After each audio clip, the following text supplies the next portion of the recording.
Hey, this is Sandy. And Randy. And we're here on AT Corner. Being an athletic trainer comes with ups and downs, and we're here to showcase it all. Join us as we share our world in sports medicine. Guess who's back? Back again. AT Corner's back. Tell a friend. Yes, that's right. Welcome back to Season 2 of AT Corner. Season 2, Year 2. And CEU 1. That's true. At the beginning of September, right? Yep. So if you guys are listening to this post-September 2021, this will be eligible for free or bonus content paid CEUs. If not, then you gotta wait. Yeah, that's right.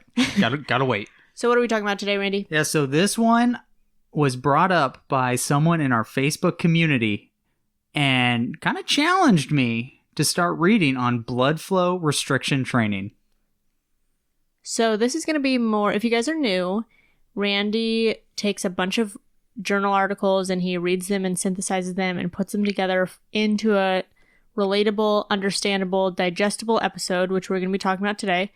And usually I'm able to jump back and forth on this, but today I'm going to be playing more of a support role because I've seen blood flow restriction, but I haven't actually done it. So yeah, I haven't seen a lot of clinics that do it. I know it's become very popular. So when we had someone in our community suggest it, I was like, yeah, I've wanted to do this. I'm excited. Let's get rolling into it. So this is what I've digested, and we're going to see what poops out.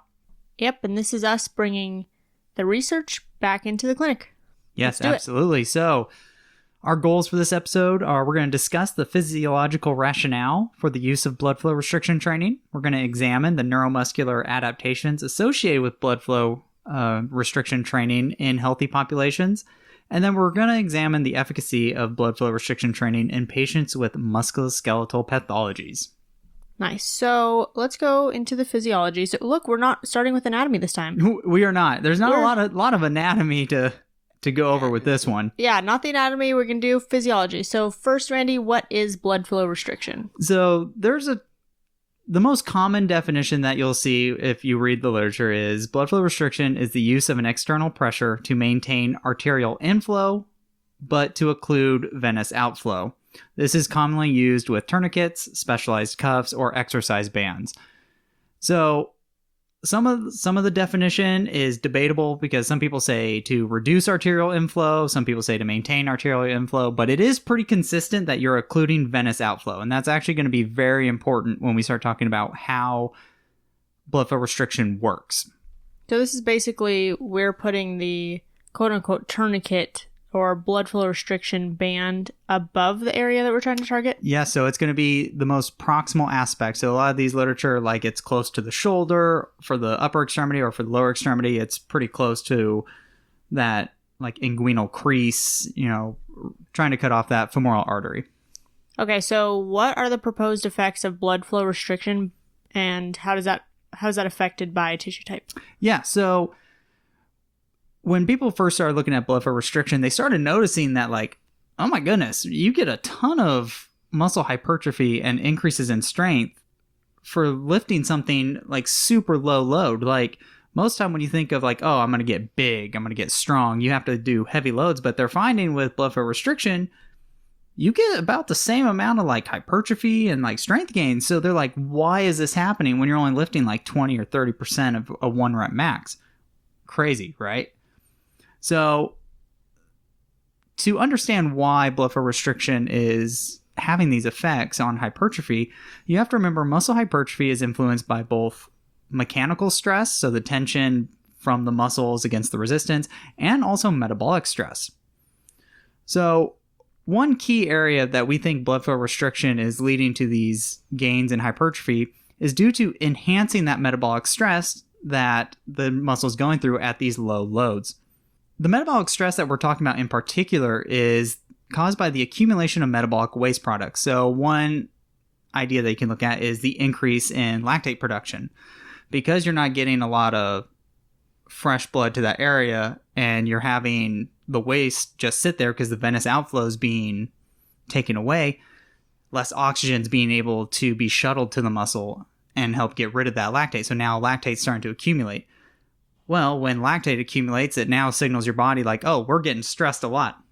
Let's fire up some type 2 muscle fibers. Well, when type 2 muscle fibers are firing, they like to accumulate lactate very quickly. So now it's just a perpetual, like lactate just keeps producing, accumulating. It's just, there's a lot of it now being produced. So with blood flow restriction, we are creating more lactate than normal?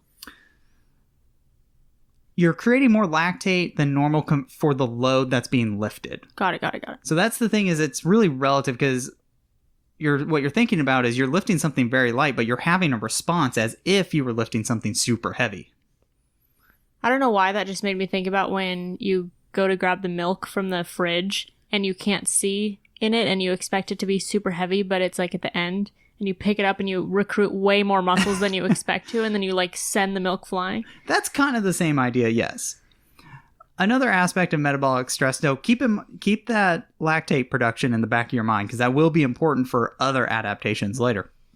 Keep it in line with the metabolic stress.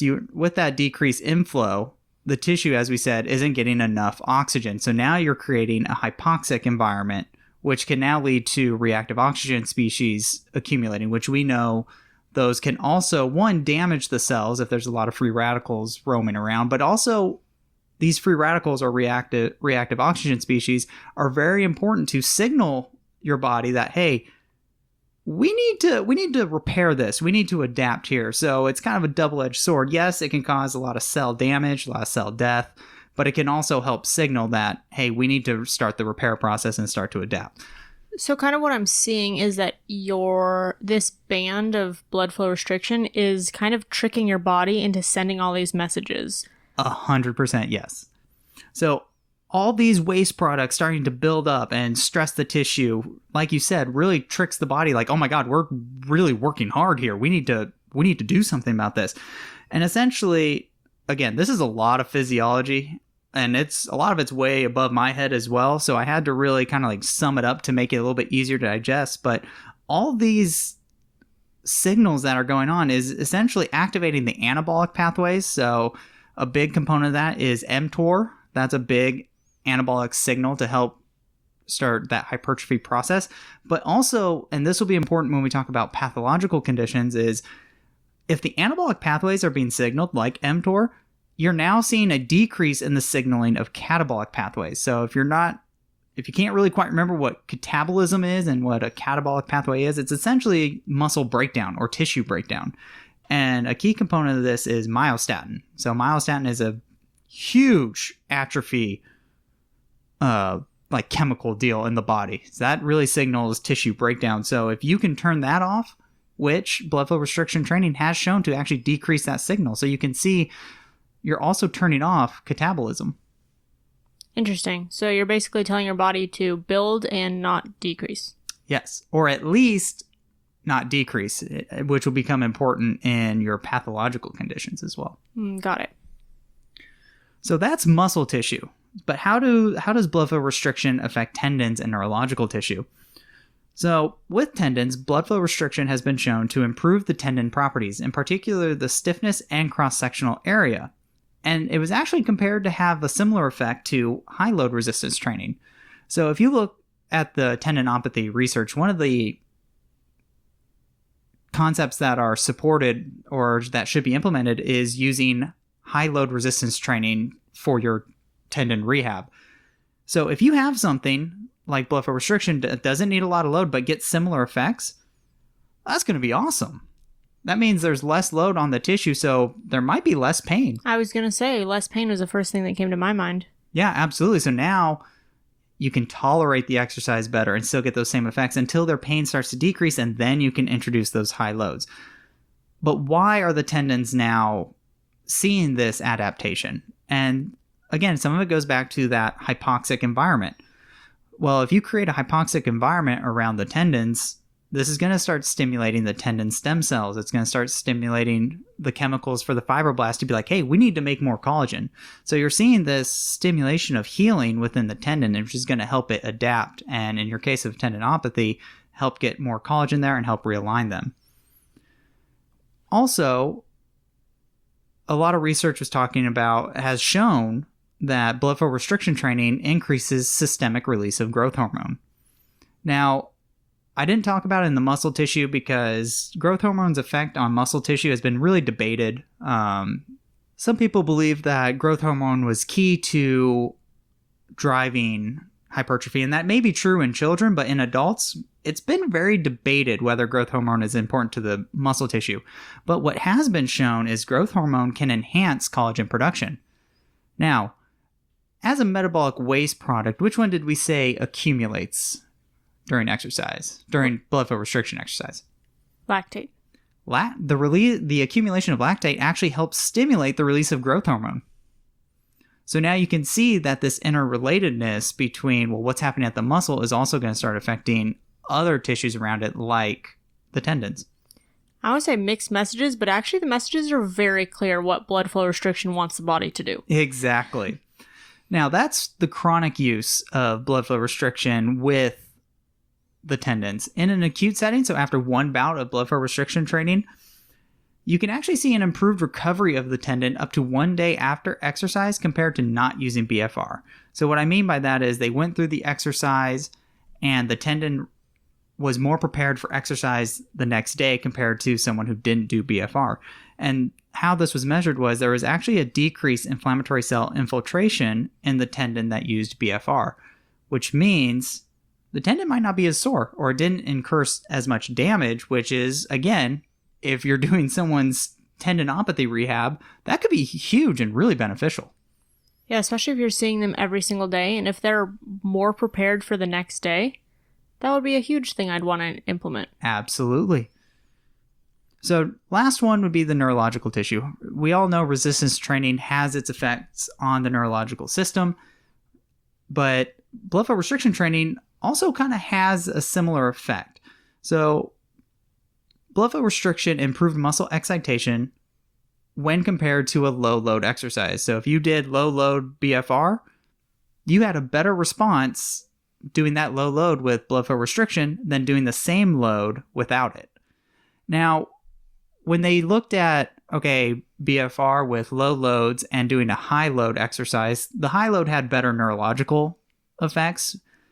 But how I would like to look at this going into talking about pathological patients and stuff is if someone can't tolerate high loads, this is a great way to stimulate that nervous system to start increasing excitation to that muscle as they build up to going into higher loads. All right, so now that we talked about individual tissues, what are the effects clinically? Yes, so kind of like what we alluded to when we were talking about muscle. In a healthy population, blood flow restriction training has been shown to increase strength and hypertrophy. Now, before everyone's like, BFR is good for everybody, we're just going to do it in our weight rooms. Hold on. Absolutes are not what we do. Exactly. These increases in strength are less comparable to a high load resistance training. It gets pretty close. Like it's a few percentage points off from being the same as high load resistance training, but high load is still better compared to the low load and BFR. Not saying you don't get strength gains, but if you're able to lift heavier loads and you want to gain strength, I would go with high load resistance training. And some of this discrepancy could be because of what we talked about neurologically.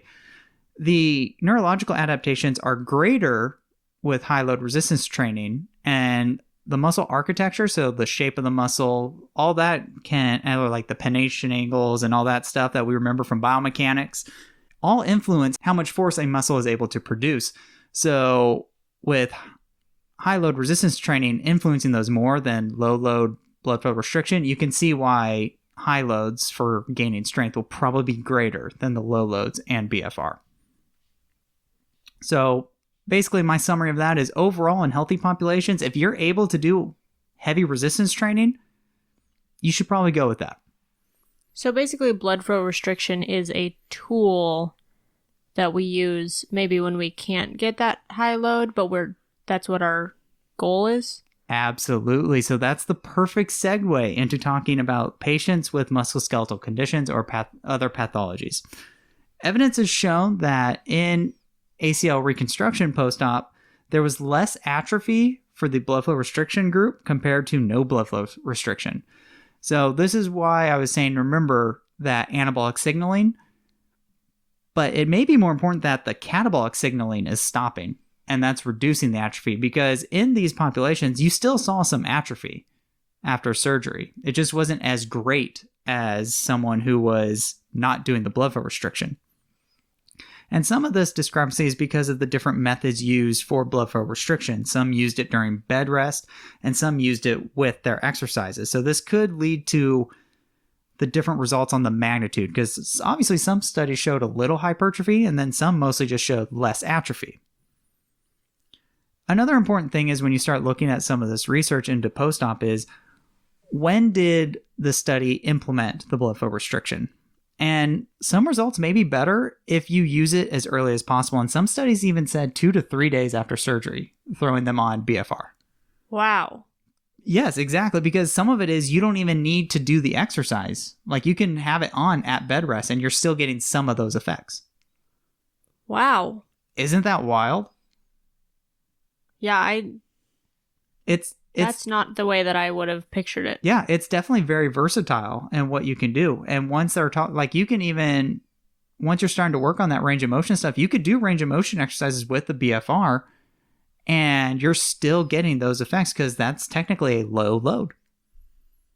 Yeah, a really low load. Yes, very low. So the reason I say this timing is important is there are some studies that have looked at BFR after surgery and found there was real no difference from blood flow restriction and the standard of care. And some of that could be when they utilized it. And those studies that found the negative used it way later in the process. The one study I looked at was they used it 10 weeks after post-op. Oh, interesting. So, and when did they look back between the two groups? They looked back at after the intervention, which I think was 8 weeks, and then returned to activity and found no differences there. So that's another thing, is also the time that they were looked at. Like, if they used BFR sooner, could they have gotten to that like 10-week point, like the exercises for the 10 weeks or the outcomes when they measured it sooner, as opposed to the times that they did? Yeah, I wonder if you're looking at the healing process, because 10 weeks is out of the inflammation. Oh, definitely.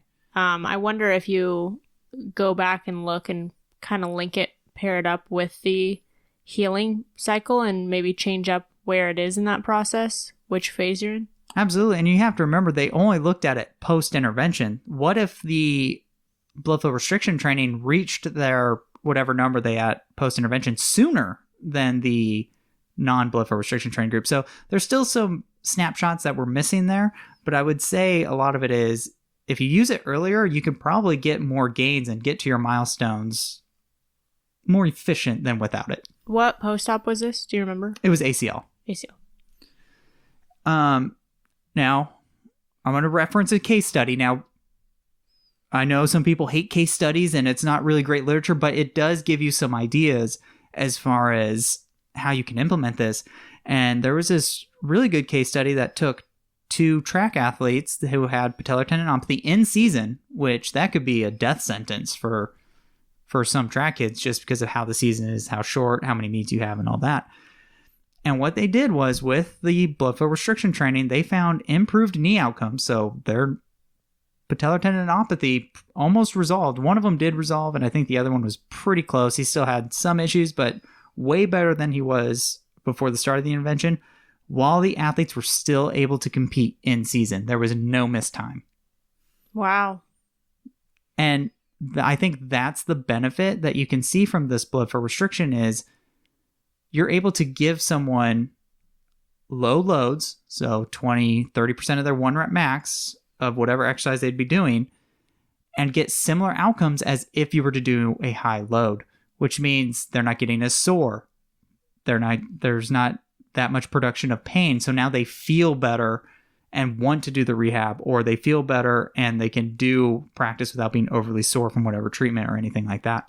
Honestly, we haven't even touched on the mental aspect of it, but I could just imagine that, you do have some athletes who are so in their head about rehab, and when you have someone who's not able to do those high loads, it gets in their psyche, and it's frustrating that they're not back able to do what they were doing. But if your task is only to give them 20 to 30% and they're still seeing gains, I could imagine just what sorts of benefits that could be on the mental aspect as well. Oh, yeah, 100%. Also, the nice thing with BFR is a lot of times people get worried about like the cost of it, right? There is a lot of fancy equipment to do this, and it's very important, and a lot of literature says that might be better because it can individualize each pressures, it can monitor pressure throughout the exercise.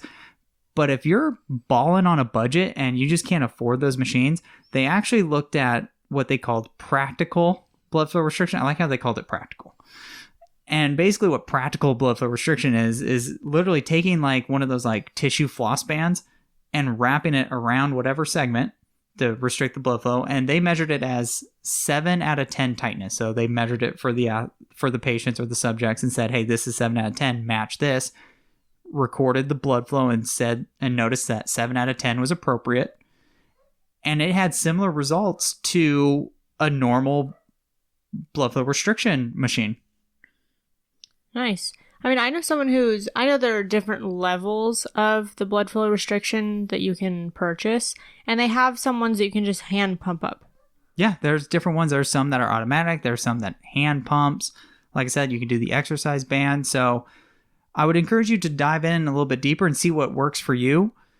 They have great courses too for some of these machines. When you purchase them, you're enrolled in their education course. I think that's very important to make sure you're using it appropriately. Because remember, there are some contraindications to this. A lot of these studies look at, well, if someone has had or has sickle cell anemia, or if they're had a history or maybe predisposed to DVT, that maybe they shouldn't be doing this because you're restricting that venous outflow, so that could cause clotting. So just double check with your physicians or your patients on their medical history to make sure they don't have any vascular or cardiovascular issues that could limit them from doing this or put them in danger because they did this. All right, Randy, is it time for my favorite part? Yes. Now, if you guys are new, we do every single education episode, we do an action item. And it's kind of something that you guys can take to your clinic if you weren't able to take anything out of this episode before, which I'd be very surprised about. But Randy, let's break this down. What is the action item for today? Yeah, so overall, blood flow restriction is beneficial in patients that are restricted to low loads. If you have someone who cannot do heavy lifting, like your geriatrics, post-op people, maybe someone who's in a lot of pain, can't tolerate heavy loads, blood flow restriction training should be used as soon as possible if it is safe to do so and you feel comfortable doing it. But I would say you don't have to do it the entire time, because I think blood flow restriction training should be used as a progression to get them to high load. And then once they're able to tolerate high loads, I would have that, because that's going to be the better stimulus to increase strength and to continue to gain that hypertrophy. So if you don't have access to blood flow restriction right now, at least you can take that with you to the next time that you might have an opportunity. Yes, absolutely. All right, so now time for our fine print. So everything I'm about to say is going to be in the show notes below. If you guys want to see the references that Randy used and he read for this episode, they're all going to be on our website, which is down in the show notes below.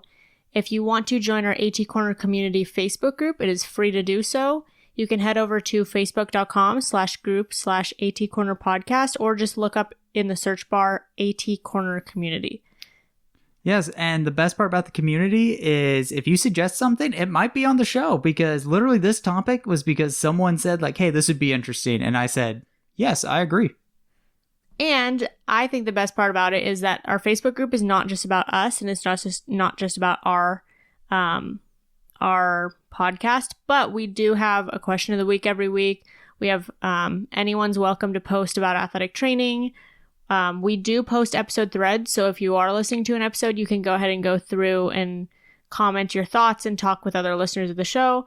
And then as far as every other episode, we do education and stories. So this one's obviously an education episode. Next week's we're going back to our stories, and we're going to do a miscellaneous episode to kind of bring in the last year. Ooh, that should be fun. I'm excited because we have a lot of stories that we can just bust out right now. Oh yeah. Let's wrap this up, Randy. All right. Thank you for helping us showcase athletic training behind the tape. Bye.